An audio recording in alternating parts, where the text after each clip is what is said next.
motivation and preparation led to a new sensation, new creation. That's what you're facing. Now watch my elevation. The next topic we're going to discuss on Boxing Bros are the reports that Anthony Joshua signed a $100 million deal with DAZN. And we're going to take a quick dive into an article from Give Me Sport, which breaks it down a little bit. And then we're going to discuss some things. So the title is Anthony Joshua to DAZN, details released on blockbuster contract. And let's take a look. It says Anthony Joshua is one of the most prized assets in boxing and will join DAZN on an exclusive deal. Now his time with Sky Sports has come to an end. As part of the deal, he has to have 2 fights a year on DAZN pay-per-view service, and in return, his deal with the streaming service is worth $100 million to the Watford-born superstar. Seeing AJ join DAZN stable is no real shock. His promoter, Eddie Hearn, made the switch from Sky Sports, although AJ was not a part of the deal at the time. Now he has followed Hearn to DAZN. He has plenty of power with the company, being made a shareholder while taking on the roles as a special advisor and a brand ambassador. So just key points to break that down. When it comes to DAZN, Eddie Hearn has key position within the company. He was made a shareholder while taking on roles as a special advisor and a brand ambassador.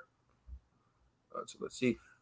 That means that as a special advisor to the company, he joins the DAZN Strategic Advisory Board. So DAZN clearly sees AJ as a jewel in their crown with this influence and trust him with big decisions involving the company. So again, this means that they trust Eddie Hearn with big decisions involving their company. And it says his first fight as part of their stable will be his highly anticipated rematch with Alexander Usyk in August, taking place in Saudi Arabia. Okay, so there you have it in the article. Conspira G, what's your reaction to the news, basically? I mean, congratulations. You know what I mean? So, essentially what I just read was AJ signed a 2-fight deal with DAZN, and which essentially just means he's getting $50 million per fight.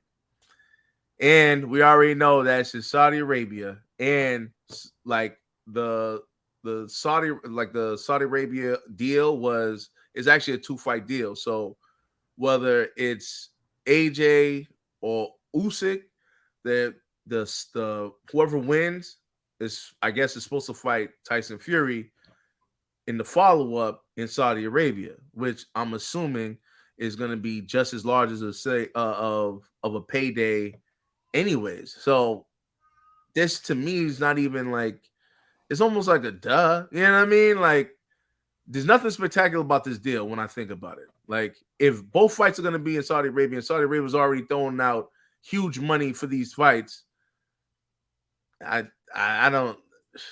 guess congratulations, but I don't feel like it's really DAZN that's forking up all this bread. This sounds like it's Saudi money, and DAZN is just the bill collector. You know what I mean? Just transferring the money to AJ's account.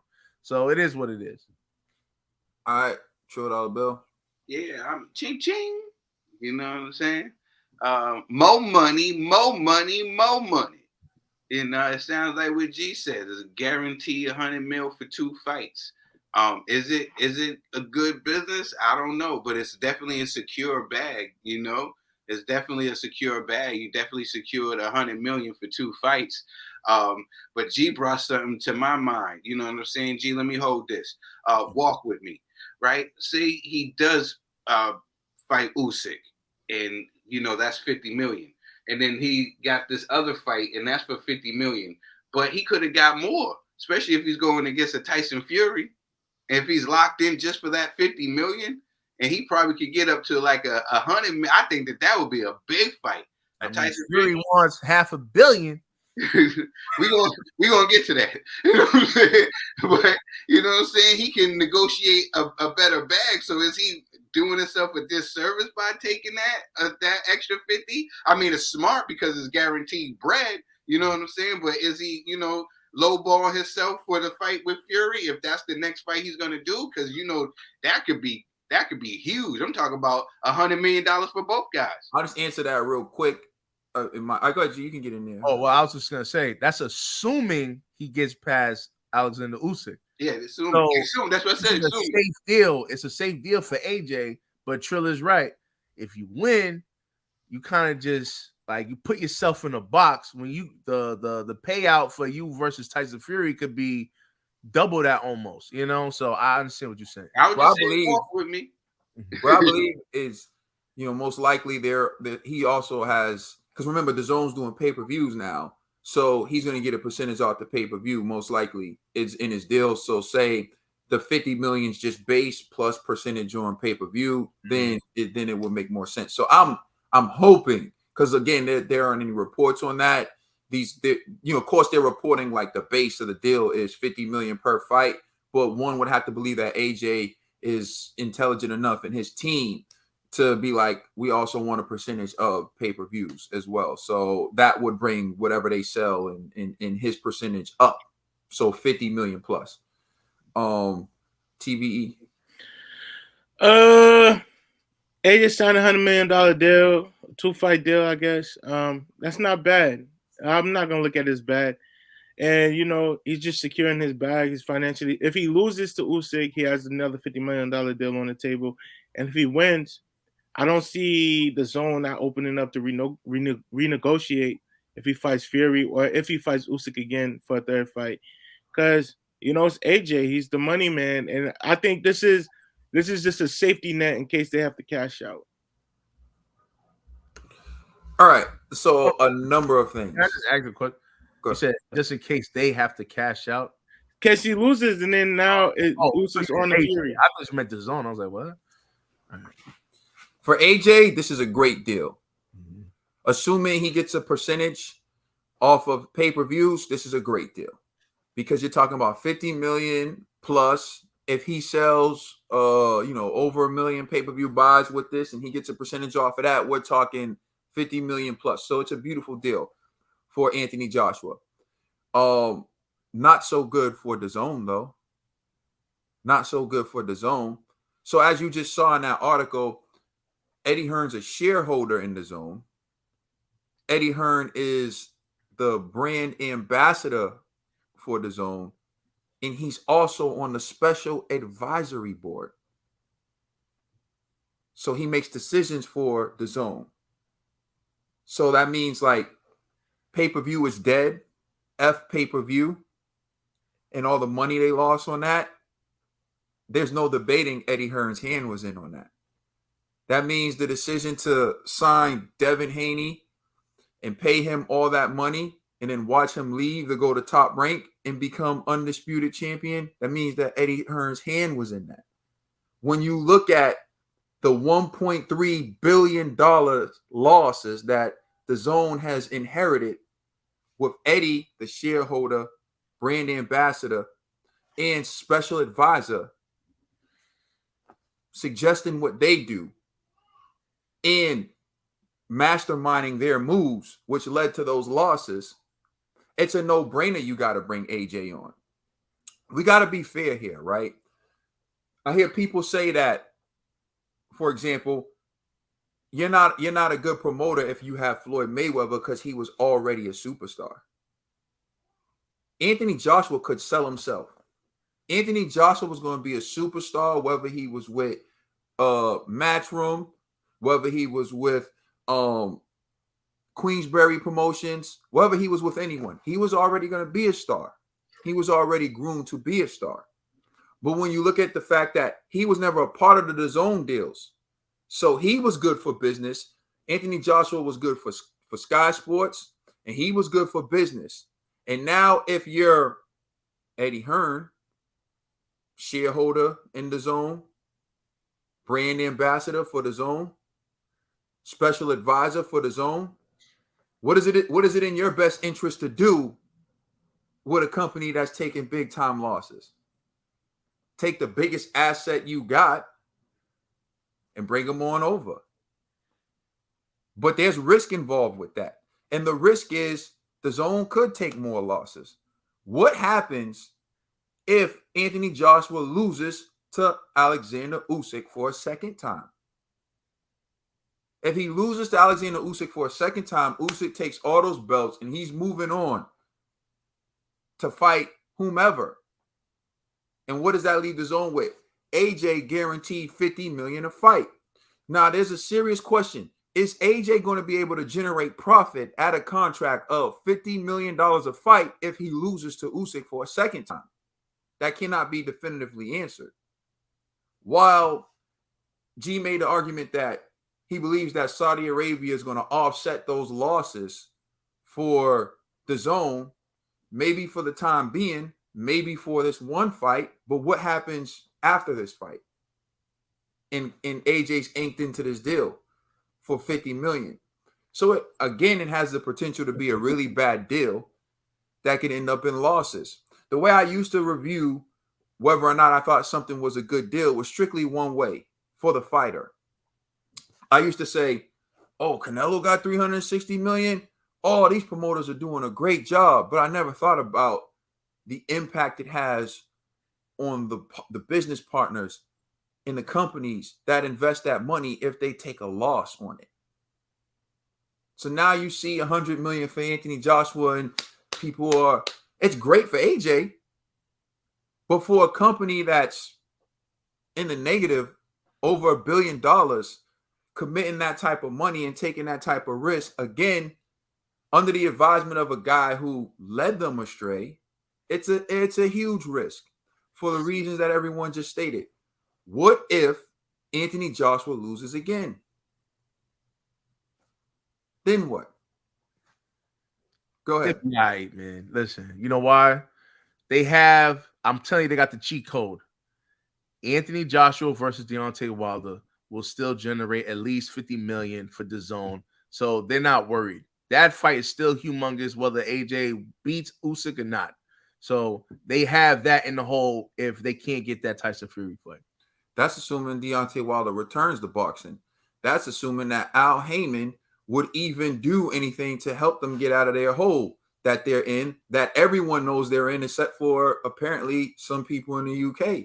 See, Al Heyman understands what he has with Deontay Wilder, and DAZN has offered Deontay Wilder fair contracts already that he's denied and rejected. Lou DiBella was even a part of bringing Deontay Wilder to DAZN for them to offer him one of the fairest contracts ever. In fact, the contract DAZN offered Deontay Wilder was better than the one that Anthony Joshua just signed right now.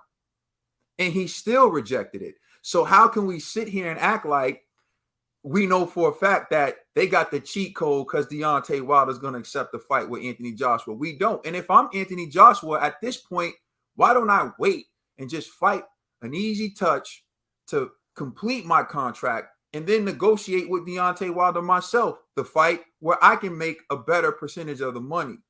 See, here's the thing, right? When we first started doing this show, I said that I thought Eddie Hearn was a good promoter. But over time, in watching the deals and decisions that were made and watching how his business partner was losing money like left and right, and then seeing certain decisions, it makes me think, you know why we're in this you know why we're in this situation? Let's just say hypothetically, Anthony Joshua doesn't lose to Andy Ruiz. We're not talking about a man with 2 L's. We're talking about a man with 1 L to one of the most skilled fighters that ever lived, Alexander Usyk, gold medalist, undisputed at cruiserweight, moved up to heavyweight. You can recover from that. The biggest fallacy is that Eddie Hearn's fighters are losing in 50-50 fights, but that's not the truth. Andy Ruiz was a 20-1 underdog when he beat Anthony Joshua in Madison Square Garden. Became the laughingstock in America. It hurt Anthony Joshua's ability to be marketable in America, losing to the fat dude. The highlights on the ticker was throw away your gym memberships. People were clowning Anthony Joshua. Remember the Mayweather Boxing Club in the rematch? Nobody even gave AJ a chance. They were like, that's a big robotic, that's just a big bodybuilder. No one gave him a chance in America in the rematch. And then he outboxed Andy Ruiz. but the impact and the damage was already done on AJ in America. Nobody saw him as a real legitimate threat, which hurt his marketability in America. And so people acting like, oh, Eddie Hearn's fight is losing because he's putting him in 50-50 fights. No, it was dumb. That was high risk, no reward. And your guy lost to the worst person he can lose to. It would have been better for him to lose to Wilder. AJ even said it himself. And if it was such a good loss, why was AJ's daddy ready to beat the hell out of Eddie Hearn in the ring at the end of that fight? Because he knew the significant impact it had on his career. AJ admits that at the end of that fight, people who used to mess with him, celebrities and his status, took a huge hit that it never recovered from. If Usyk was his first loss, nobody would be looking at AJ laughing the way they did when he lost in America. That's the problem. He put Dillian White in the fight with Alexander Povetkin. After Povetkin had a draw with Michael Hunter and didn't look too good, and everyone was expecting Dillian White to knock out Povetkin. But instead, Povetkin knocked him out with one punch, and that severely hurt Dillian White in his impact. That's why Dillian White ended up leaving and getting someone else to manage his career, getting lawyers and doing everything else. You think Dillian White's happy with the management that he received from Eddie Hearn? This is what I'm talking about. I watched all this unfold. Why put him? Dillian White was a overwhelming favorite to beat Alexander Povetkin. That was no 50-50 fight. That was bad business. That was high risk, low reward. Here we go again. To clean up a mess that was made by Eddie Hearn in DAZN. Now, people want to bring up Matchroom. I never said anything about Matchroom. People want to bring up Matchroom, but let's talk about DAZN. Shareholder, brand ambassador, and special advisor led them to losses of $1.3 billion. He has to go to AJ to clean up his mess. He has to go to AJ to clean up his mess. And that's what this deal is about. This deal is about AJ moving to DAZN, not for his own benefit, because AJ is going to get paid anywhere he goes. But this deal right here is about cleaning up Eddie Hearn's mess on DAZN pay-per-view, the pay-per-view, the platform he once said was dead, and all the bad decisions that he made. So for AJ, this is a great deal. You're going to get paid regardless. You're going to get paid anywhere you went. But for DAZN, this is a chance for them to clean up their mess, and this is a chance for Eddie to clean up the mess that he made with his business partner. But then essentially, then it's still a good deal for DAZN because the profit margin is still high. You know, like AJ is still a cash cow. People still want to see AJ. They definitely want to see that rematch. So this deal that DAZN made, honestly, I think it's a great deal on all parties, right? And I do want to provide some pushback though on something that you said earlier. Like all the accolades and achievements that AJ has accomplished, you have to accredit Eddie Hearn on that. So you can't just say AJ is gonna be that guy without Eddie Hearn when Eddie Hearn has been involved in his career since day one. You know what I mean? It's like hand in hand. So like I think AJ probably feels obligated to Eddie. It's like, yo, you my mans. You know what I mean? You got me here. I got your back. You know, it's one of those, it's like a brotherhood. You know what I mean? So it's like I feel like with DAZN, they're looking at it as we put Eddie on because we knew Eddie and AJ is a package deal, you know? And Eddie Hearn probably knew that from day one. After our Sky Sports deal, whatever, AJ's coming here to DAZN. That was probably the game plan since day one. You know, maybe they couldn't say it publicly, obviously, for legal reasons, but anybody that's going to sign Eddie Hearn like that, knowing that the guy has the number one heavyweight in the division, you know I'm signing Eddie because he's going to bring AJ. So I just kind of feel like DAZN knows what they're doing. I don't think this is like that risky to DAZN. I think this is the best option that they have. So I salute DAZN for actually locking them in for this amount. And the fact that Saudi Arabia is paying the bulk of the money, it's not that serious to them, you know, like it's really the only fear is if AJ loses, then all right, now we got to come up with another 50 million. And I'm pretty sure they're going to find a way to make 50 million off of Anthony Joshua. All that sounds good, but you can't say that Eddie Hearn made Anthony Joshua. He doesn't take punches. He doesn't win the fights.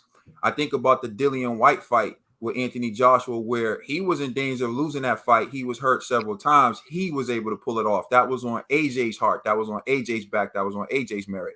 When AJ fought Vladimir Klitschko and he went down and he got back up, that was on AJ's heart. That was on the back of AJ's skill, AJ's talent, on AJ's merit. You can't give Eddie Hearn credit for AJ winning fights.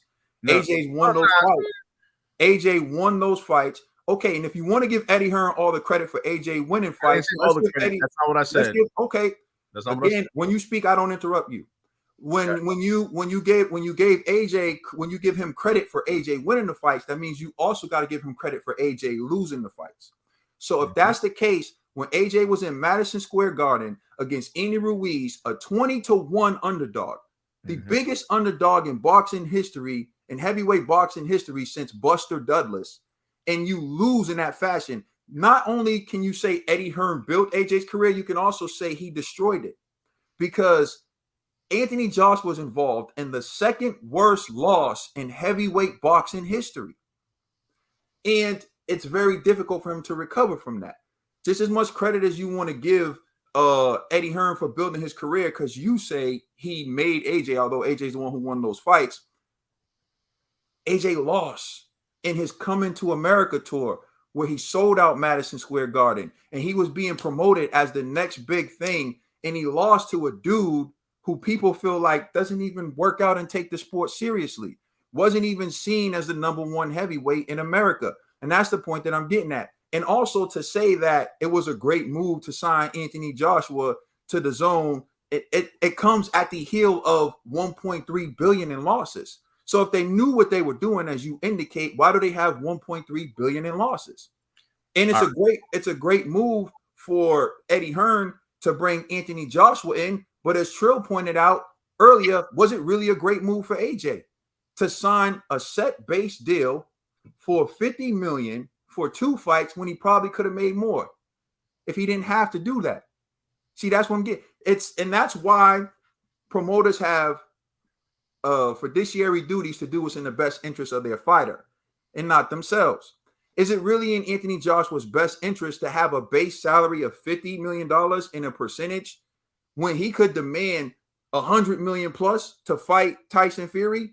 Now he may never get that. Even say Tyson Fury was the next person, the next fight for him, he would get a base of $50 million plus whatever the pay-per-view sells, when he probably would have been able to negotiate more. This is more about Eddie Hearn and what's in the best interest of Eddie Hearn and what's in the best interest of the DAZN. So, I mean, I'm not so sure what you're saying, really applies. All right. And I can't believe I'm defending Eddie Hearn for real. But I'll just say this.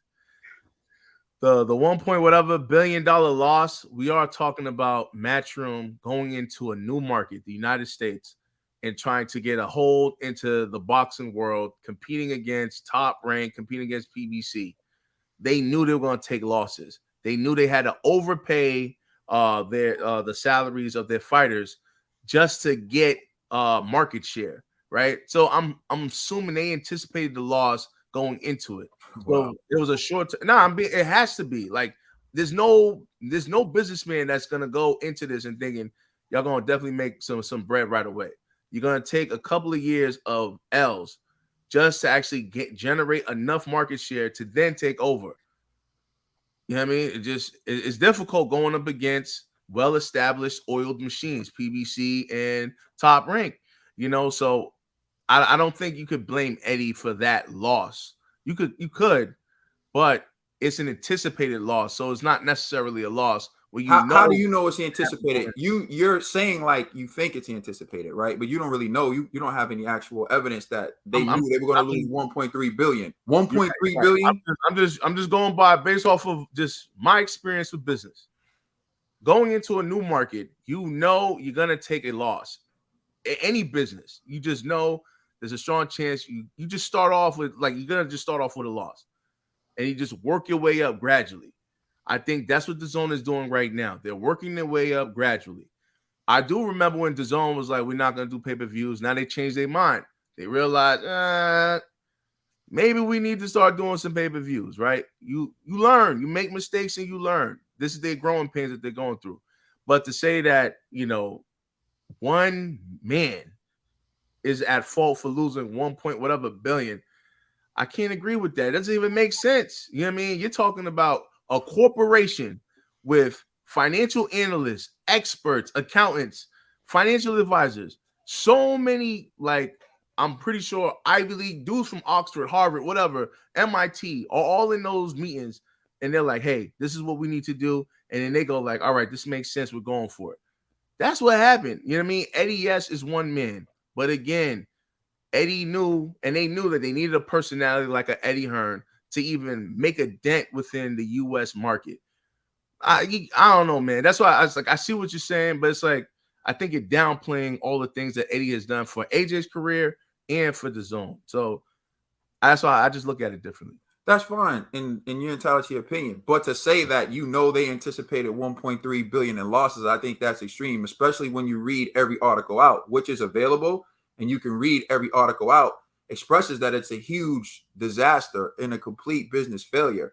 And no one's saying that it's 100% Eddie Hearn's fault. The zone had to agree with it, but he is the brand ambassador and the special advisor, seen as the person who has expertise within the field of boxing, which is why they put him in that position in the first place, based on his years of being in boxing and growing up as Barry Hearn's son, right? They put him in that position because they expected him to know how to pull off, successful business ventures within his sport.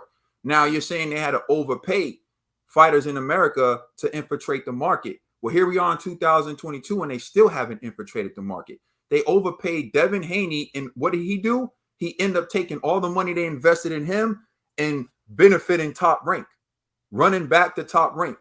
He won the bid for George Kambosos and Teofimo Lopez for them to fight, and Teofimo Lopez to go running back to Top Rank, for Kambosos to go run into Lou DiBella, and they just put on this extravaganza where it's a 2-fight extravaganza in Australia. So thank you, Eddie Hearn, for paying Devin, building Devin, so he can come run the Top Rank, and we can work with Lou DiBella, and we can go and get all this money. That's what he's done. He paid a ton of money for Demetrius Andrade, who he can't even get a quality fight for, because PBC's looking at Demetrius Andrade like, you need Charlo? Not going to get him. Everyone else is looking like, you need this fight? Not going to get him. Oh, and he can't even get Demetrius Andrade to fight with Triple G, who's on the zone, their own stable, because he's feeding them to Canelo, which is another issue within itself. But we won't even get into the Canelo business. When you look at how bad loss for Anthony Joshua to Andy Ruiz, bad loss for Dillian White to Alexander Povetkin, paid money for Mikey Garcia to put him in there with Sandor Martin and lose in his comeback, his homecoming fight, where he brought out like all the labor workers, spoiled his homecoming, right? His first fight that he picks for Canelo Alvarez, because remember, Canelo Alvarez was already signed to a deal with Golden Boy, with the zone. He leaves Oscar, stays with the zone, goes with Eddie Hearn. It was already planned for him to become undisputed at 168. He becomes undisputed at 168. The first fight where Eddie Hearn is actually going to have to do some leg work and pick an opponent, he throws him in with Bivol and he loses. See, this is what I'm getting at, why I talk about after watching Eddie Hearn perform, I'm thinking he's really not that good. You're entitled to your own opinion, but you can't tell me that any company goes in knowing that they're going to go 1.3 billion in debt. Stop it. Meanwhile, Eddie Hearn's the face of saying pay-per-view is dead. F pay-per-view. He really went as far as to say F-U-C-K pay-per-view, only to have to backtrack and look like with yolk on his face. He got all the yolk on his face like, yeah, we're going back to pay-per-view. I never said pay-per-view was dead. That's an admission of being wrong. Also, having to raise his fees for subscriptions from $10 to $20, and then I was grandfathered in, so I was still paying $10. Then one day I go in to watch a fight, and they're like, oh no, you're forced to pay $20. Seems like an admission that you were wrong. You can have your opinion, that's fine. But everything I stated again is fact. All you have to do is do a simple web search and see. You can say, oh, you want to infiltrate these markets, so you got to overpay for these fighters. Who told Eddie Hearn to infiltrate these markets? He wanted to infiltrate these markets. And to this day, he still hasn't built a superstar in the United States of America. He has 0 superstars in the United States of America, and he's 1.3 billion in the hole for overpaying for American fighters. Sounds like bad business to me. Nah, You know what Eddie sounds like? Eddie sounds like a kid, that throws dope parties, but forgets to get the $5 from everybody when they come. You know what I'm saying? Now, hold on. Just one last thing. Again, I forgot to bring this up, but I'll say this: Eddie just has the worst of luck when it comes to the U.S. But y'all understand, and I won't be on this. So listen, and y'all know how I feel about AJ. Also, when it comes me, I go, I'm Team Wilder, but I felt bad for AJ during that loss to Andy Ruiz. Why? Because you didn't. Nah. Yeah, I was Stop lying, No, you didn't. G, stop lying. Stop Yeah. it. You're lying right now. We saw your Can I be reaction. Stop the cap. We commented you for your reaction, bro. Can I be? Yeah, you and Mohammed do a party. You and Carlos do a party right in front of us. Can I be objective for one segment, guys? Please. No. Listen, all I'm saying is it's not Eddie's fault that my man Big Baby Miller was a drug cheat. They had to find somebody within 2 weeks. Andy Ruiz was begging this guy for a fight. They were like, hey, you know what? We need somebody. Voila. So I'm just saying I could give Eddie at least that reason. Like, and let's be real. Who thought Mikey Garcia was gonna lose to that dude? You see what I'm saying? Like, my man had all the farmers with him and everything. I honestly thought it was gonna be a wash. So I'm like, what happened? You know what I mean? That's not Eddie's fault, bro. Like, yo, that's You're just giving Eddie a lot of excuses, bro. You're giving him a lot of passes. You're giving Eddie a lot of passes, bro. That could have happened to Lou. That could have happened. It didn't happen to Lou, though. It happened to Eddie. Al. Come on, that just happens, bro. Man. All these bad things happening to Eddie, and none of it's his fault. Cool, that's fine. The universe. It's a string of things. It's not just one thing. If it was one thing, I would be like, cool. It's like continuously a number of things. And you're right, G. You know what we call Eddie Hearn in America with what Andy Ruiz did to him? We call that a sucker, right? Where you trick him like, pick me. 2 weeks notice. I'm fat. Look at me. Oh, Anthony Joshua. He didn't do his research. Knowing the whole time he was going to go in there and try to take his damn head off. And Eddie fell for it. Because he didn't do his own research. He the whole nice guy act. He fell for it. He fooled them all. Andy Ruiz fooled them all. And that's what I'm talking about. Even with the French guy, Mikey, he didn't do his research. Yep. You know what I'm saying? You're supposed to know this as a promoter. You're not supposed to pay Mikey Garcia money to lose. And even if I can hear some people saying, "Oh, well, it was because everything Eddie does somehow gets an excuse, or somehow was a mastermind." He's like the art of war, like Cambosis somehow. That's the type of excuses people make for him. So he made Sander Martin a star by beating Mikey Garcia. What do you think the fighters in America are thinking when they watch that? Oh, he set Mikey up. Oh, he set this guy up. We're not signing with him. At the end of the day. And then I'm done with this entire argument, but these are just facts. DAZN is $1.3 billion in the negative. Eddie Hearn is the special advisor, a shareholder, and the brand ambassador. So don't tell me he had nothing to do with it. The argument is, oh, well, he overpaid to get American boxers and still has no star in America. 1.3 billion in losses, no star in America, bad business. And I would say this too. If you look at him having no star in America and you look at where all his top fighters are from, they're only from the UK. So as much as people try to make Eddie Hearn seem like he's this god of a promoter, he's really just local. Just as much as they claim everyone else is local.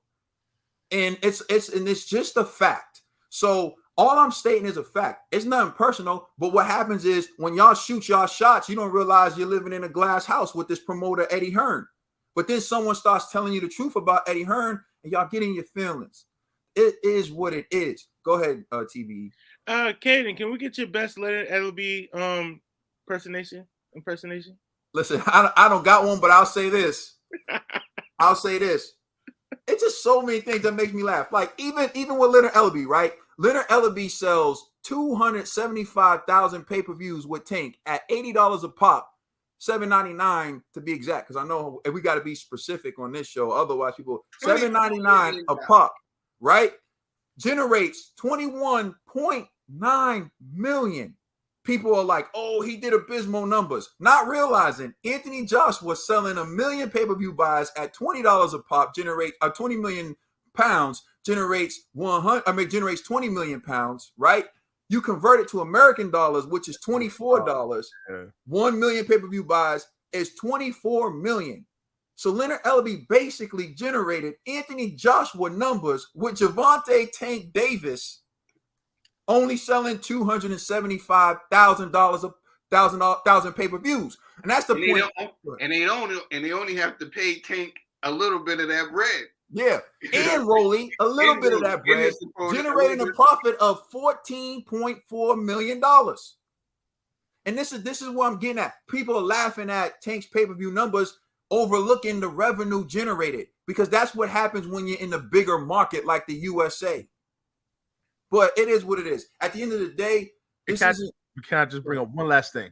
And I actually agree with you 1,000% on that argument, because I make that argument all the time. But with Devin Haney, I honestly believe Devin Haney's going to come back to the zone. So he had to leave the zone because they wouldn't give him an opportunity to be undisputed. So he had to go to Top Rank, do a 2-fight deal, and then after that, he's a free agent. And he's going to go back to Eddie. You know what I'm saying? And we know this how? Yo, listen, how do we know this? I just want to know. How do we know this, G? How do we know this? No, I'm speculating because Eddie Hearn gave the blessing because... But we're talking about speculation, right? Yeah, true. But I'm just everything I said is not speculation, right? Hold on. But I'm just going based upon Devin's dad and Eddie Hearn and a couple of their interviews where the only way they were going to get this fight is if they sign that deal. It's not like, yeah, we're just going to go to Top Rank in ESPN. They had to do it just to get that fight. So it's like, I don't know. I don't want to, because again, I feel like the way you're paying it is like Eddie's just a simpleton. Like, nah, it's not like that, bro. It's like he's playing the cards that he's dealt. Like, hey, we have this kid, Devin Haney, who's a star. They know, they see the potential in him, but nobody's giving him an opportunity. It's just like with Boo Boo. Boo Boo's a star. They signed this guy. They're like, yo, we see the potential, but nobody's giving him an opportunity. They've seen a window for Devin to actually become undisputed. They said, yo, go for it. And that's what he did. You know what I mean? So it's like, you're just, now it's like, yeah, you thinking like Devin now is just like, yo, thanks, Eddie, but you an idiot. We ain't going back over there to the zone. We don't know that. You know what I'm saying? So I don't know. That's why I'm like, yo, man, you got to put stuff in this proper. It doesn't even although you're relying on huge speculation that has no validity and cannot be confirmed, even if that was the case, it's the equivalent of warming up the slot machine for someone else to hit the jackpot. So Eddie Hearn's warming up the slot machine, right? He's warming up the slot, wasting all his money warming up the slot machine, and then Bob Arum just comes that one time and gets the undisputed fight against George Kambosos in Australia in front of 40,000 people, with Devin becoming the undisputed champion. And oh, by the way, there is a rematch clause in there in which he's going to get paid again, Bob Arum, with the undisputed. Eddie Hearn has no pictures with Devin as undisputed champion, but he got to warm up the slot machine, though. I'm with you, G. And he gets to sit there and hope and pray that Devin's going to come back to him. I'm with you, G. Smart business. Let us know how you feel in the comment section. Please like and subscribe. Check us out on Instagram and Twitter. And please check out our podcast on all major streaming services. The Brothers album's out now. We are the Boxing Bros.